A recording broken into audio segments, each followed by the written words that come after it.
In law, is the Abuja Municipal Area Council a local government? Would you say AMAC? Really, AMAC is not a local government per se. The man that has been given the assignment, the FCT minister, cannot on his own be delegate. No, delegatus, not control delegate. You cannot delegate what has been delegated when we say local government, but act whatever is inside. If you feel that the market will not of course it's so. Fundamental right now that you have to follow it. If they have its reasons. In this, the confusion in this issue is that we really don't know who is the accuser and who is the judge, who is the prosecutor. Jubril raised the issue of the house was defensive.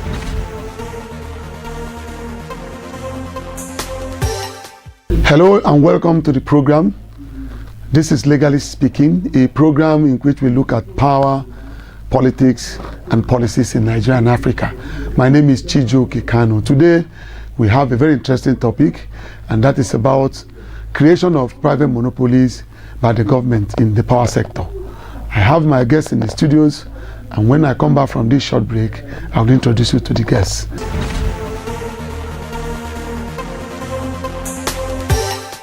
Welcome back. I promise that after the break, I will introduce you to my guests. And I have from my right an Abuja-based legal practitioner, Chief Easy. Chief, you are welcome to the program. Thank you. Good morning, listeners. And to my left, I have also an Abuja-based legal practitioner, Prince Al. Welcome. Prince, you are welcome to the program. Thank you very much. Today, we are going to take on the topic of official monopolies.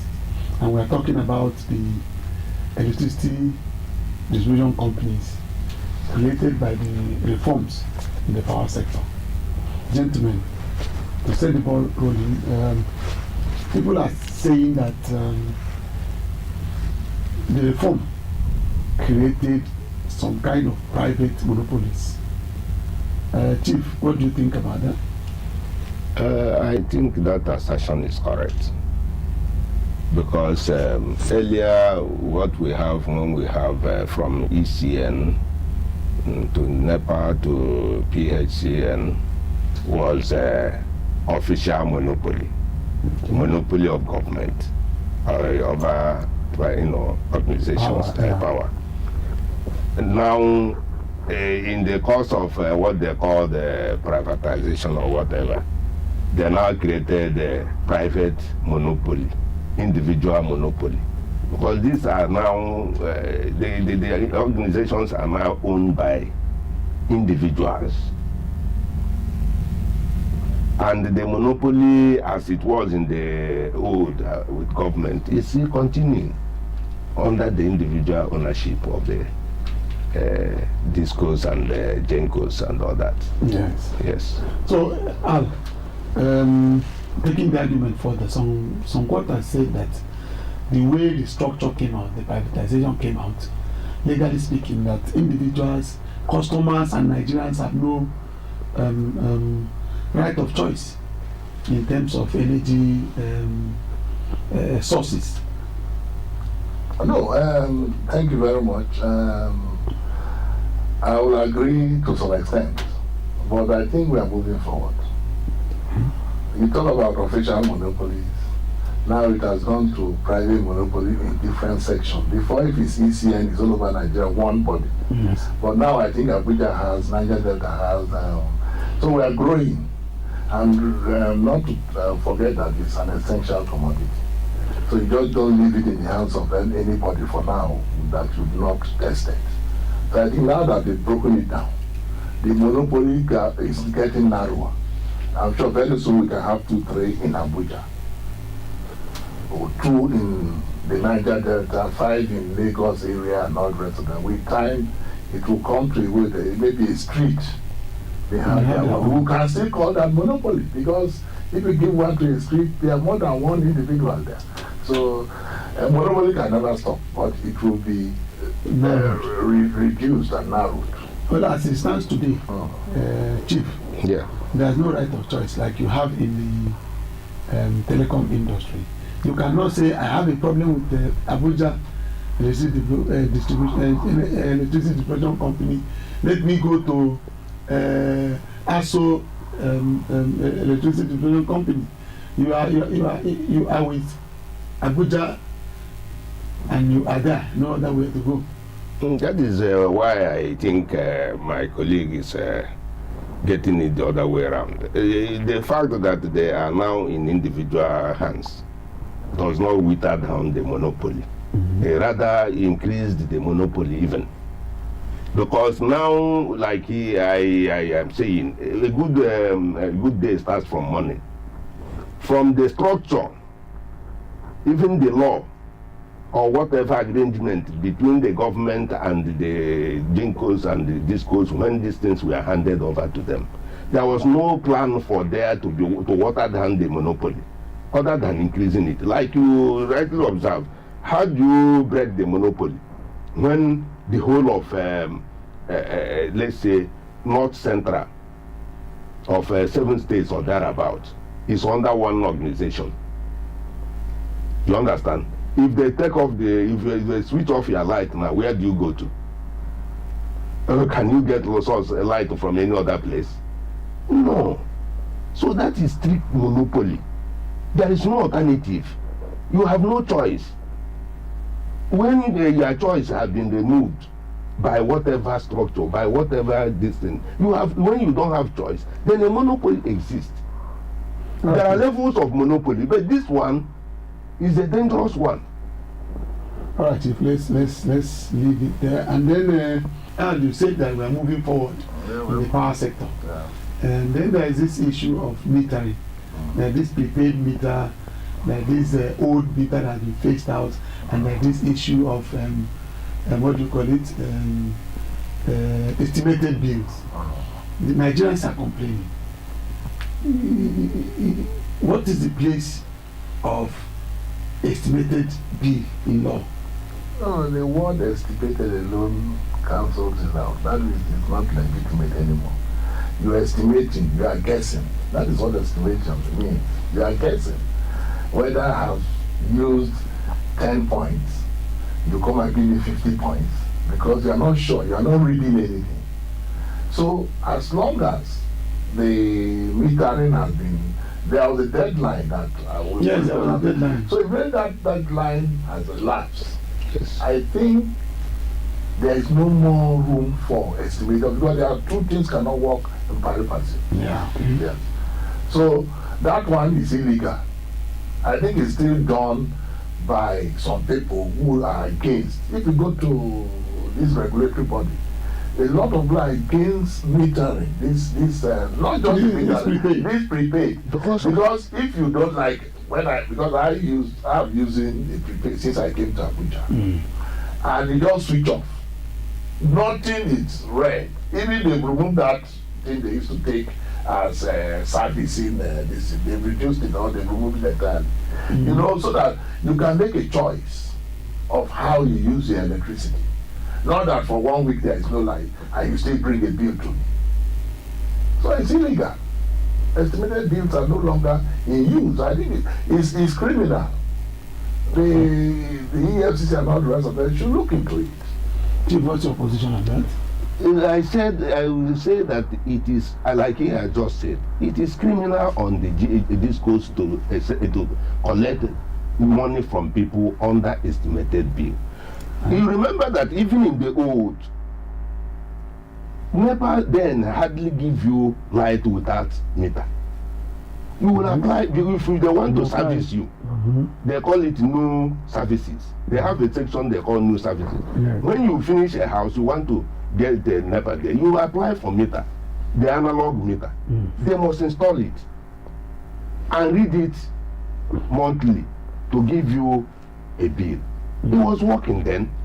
People were not complaining.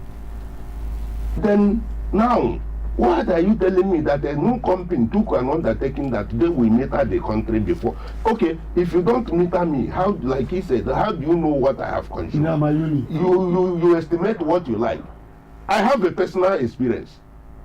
At a point I was given estimated, I applied for meter, they didn't give me a meter. They said I should pay. Before I paid, they were giving me 30,000 naira a month estimate. Now, I went to them and asked, how do you come about 30,000 naira? I have a single house of 4 rooms. The children have gone to school. I am there with my wife and one little girl. In the morning, everybody will leave. Nobody is in the house. We off everything. Come back in the night. At the end of the month, you give me 30,000. How do you do it? So I will tell you what they told me. They said what they do is that when they buy power from Gencos, they now distribute. After collecting from those who have prepared meter, what is left, they share it to those according to their own thinking. In their own, if they look at their face and they don't like you, they give you whatever they like. Wow. And if you don't pay, they come and ridicule you, cut off the light. Stay tuned. We are going on a short break. When we return, we continue the discussion.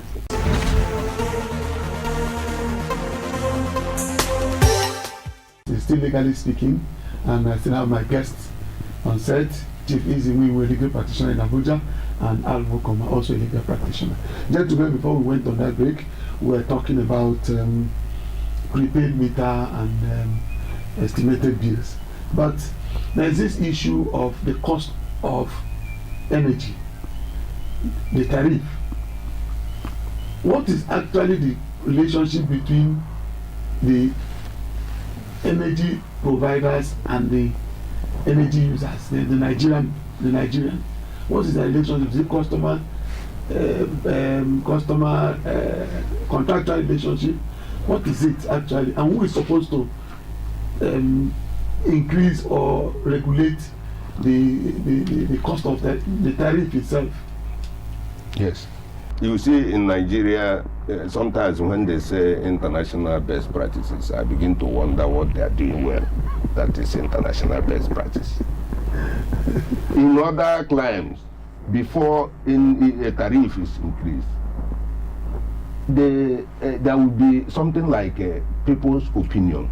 It is submitted to the National Assembly or wherever, who now look at the people's feeling. You know, some countries there have been some of riots when energy is increased arbitrarily. Yes. So it's because Nigerians are, have been thrown to a situation they can't help themselves. Otherwise, like what happened before, there was an arbitrary increase of this tariff. People went to court and challenged it, and the court agreed that there was no agreement for the energy to be increased. The court agreed and asked them not to implement it. While they were, dragging as to what happened or not, the present minister came in and they asked them to go on with it in disobedience to the court order. Today, that order is still in existence, and there have been series of increase of tariff. No, as it is now, do you know what they are charging you? I don't know. Do you know the tariff they're using? I don't know. Do you know how you come about the bill they give you? I don't know. Sometimes when last 2 years or thereabout or a year ago, if you buy a unit of 5,000 naira, you will get up to 300 or something units. But now, if you buy 5,000, they give you 190 something or thereabout. You can see there is another increase behind the top, which we know not about. Yes. So whatever that is the increase presently is illegal. It was not approved by the National Assembly. It was not approved by government. The people have no input in it. So the increase they have, it is illegal upon illegal. There's even there's an order, there's a judgment. Yeah. Which clearly spelled out that look, increment should be a consensus between the parties. Yes. That is why I agree with him. It's not just illegal. Yes. It's also a criminal because they could be taken for contempt. It's a contempt, yes. Of course, it's a contempt. So the problem is that you see what we are having in this country is the impunity of leadership. Yes. And we have that in I don't know whether we're not supposed to. These modern laws are not really liberating us. At all. Because even we as individuals love impunity. At home, wherever we work, even people call themselves I'm the boss.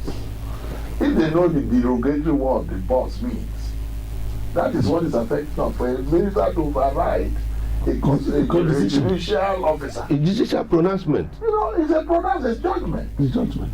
And it's criminal for a minister to say that they should increase and they've increased it. If they are taking all of them from the managing director down, we'll go to jail. They will. Certainly. You know, even the minister will give you an order like that. You reject it because it's not a legitimate order. As a judgment. Yes. And that brings us to the issue of ventilation of grievance. You know, if for instance somebody who lives in Karimu, for example, has a problem with the energy company, and then he wants a redress, where does the person go to? The National Assembly is there. If they are doing their work, they are there to look at us and then oversight, do a lot of things. They even have that power over the ministries through the oversight functions. So that is that. If that fails, you can go to court. That is some of the little things we have here. Because the type of system we run here, we don't even have in most civilized countries, like we claim to be, there are these mayors all over the place. Local government system work effectively. Those are the areas you even ventilate. You can go straight to the local government. You are ward councillor. And you take it from there. I will not forget to ask this question. Disconnection. It's a terrible thing in this place.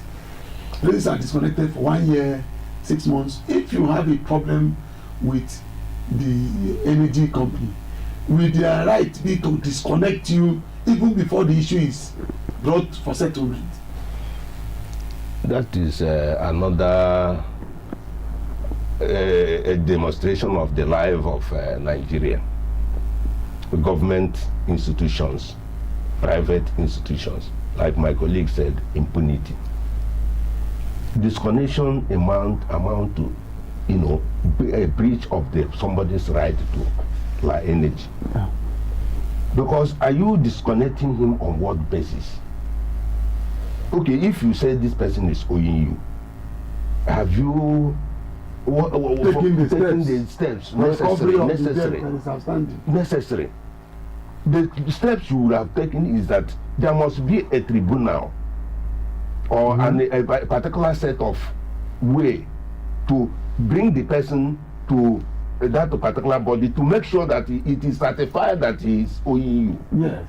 A disconnection is breach of somebody's right to life. Because it's judgment already. Yes, it's so before you can disconnect somebody, there must be a pronouncement on his fault. That is on the issue between both of you. You see, if you have an argument with somebody, if you have a dispute with somebody, you arbitrarily take law into your hand, and it's not like, let me use a landlord-tenant relationship. A landlord say a tenant is owing him rent. He arbitrarily went to go to the person's house and throw him away. Reject him. It's the same thing. Just throw him away without first of all making sure that there is some kind of arbitration of this issue. Yes, Steve, your submission reminds me of a particular provision in the law, in that law, that there's a place you go to complain as a customer. But in most cases, you see that the lights are already off before you go there to complain. If, for instance, people are taking the argument for that even the electricity should be part of the right guaranteed by the constitution because it can affect life. How do you see that? No, life is life. Life, this life is life. Eventually you can do nothing without power. That's why Nigeria is still growing in poverty, because the power situation is very low. So for it to take life, because a lot of us in the hospital, in everything we do, is this power we use. Like somebody is on life support, you just take life. The man is dead. Yes.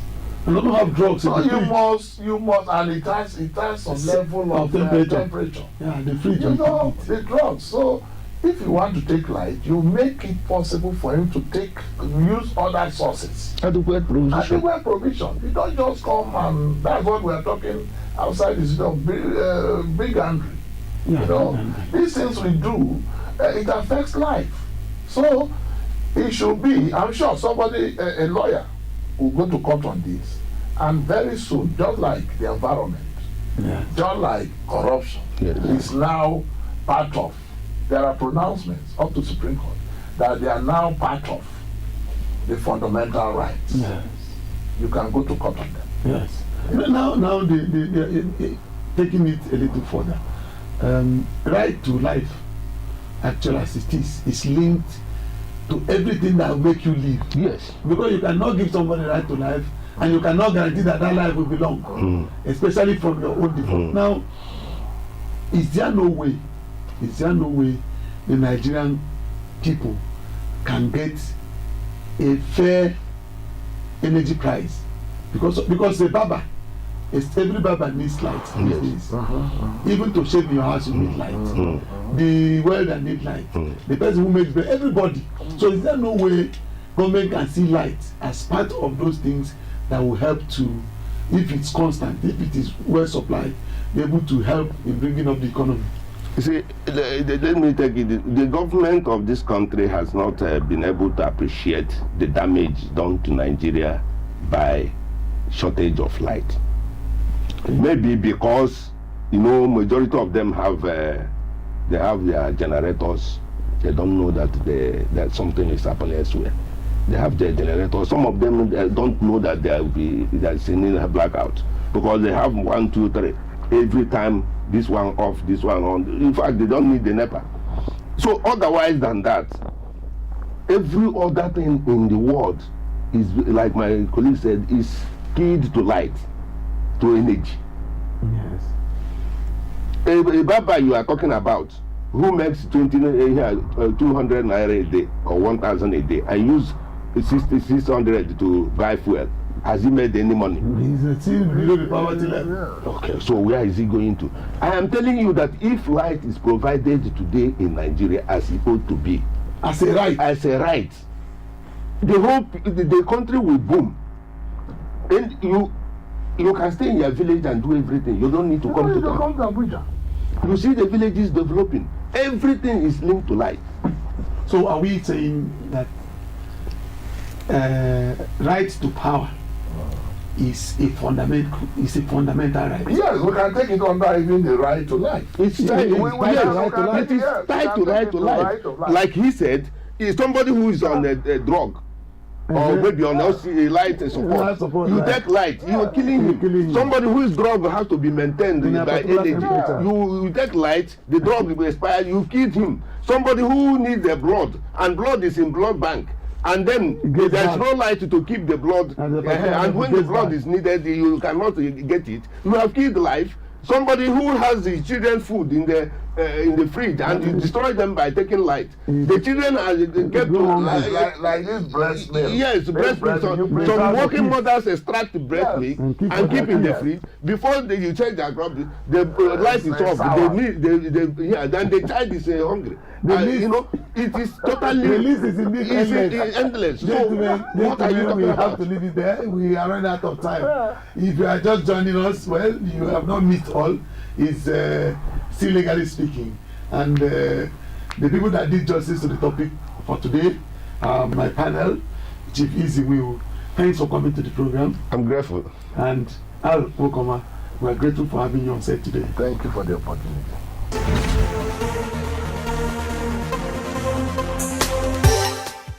right, viewers, this is how far we can take this topic today. But you can join us in the social media addresses on your screen right now, and let us know what you think about the issue. Today we have resolved that right to light is also right to life, and it must be guaranteed under the Constitution. You can assert that right, and before you do that, and as you do that, keep obeying the law. Thank you, and God bless you.